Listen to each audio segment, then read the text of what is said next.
Mahigit 600 pulis mula sa Bicol ang na-deploy para tiyaking maayos at ligtas ang bawat dadalo sa naganap na trilyon peso march sa Naga City. Magbabalita dyan si Patrolwoman Carmela Panganiban. Mahigit 600 tauhan ng PNP Bicol ang na-deploy noong ika-1 ng Oktubre taong kasalukuyan upang tiyakin ang ligtas, mapayapa at maayos na pagdaraos ng trilyon peso march sa Naga City.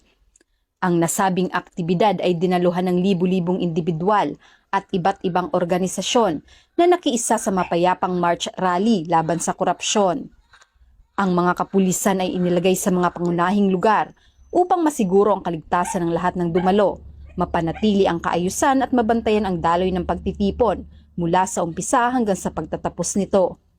Sa ilalim ng komprehensibong security plan, ang PNP ay nag-focus sa pamamahala ng trapiko, pagbabantay sa paligid at kahandaan ng quick reaction teams at civil disturbance management units. Pinalakas din ang mga hakbang sa seguridad sa pamamagitan ng karagdagang pagbabantay sa venue at mga checkpoint, gayon din ang pagpapalakas ng perimeter security sa Basilica Minore at Liboton Crossing. Ang mga CDM, QRT at RSSF contingents ay nakaantabay malapit sa Basilica upang agad makaresponde sakaling nagkaroon ng emergency.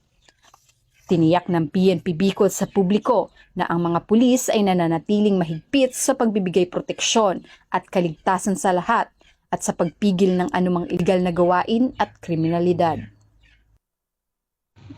Mula dito sa Naga City, ako ang inyong PNN correspondent, Patrolwoman Carmela Panganiban, alabet ng batas, tagatagwid ng Pagkitang Pulis.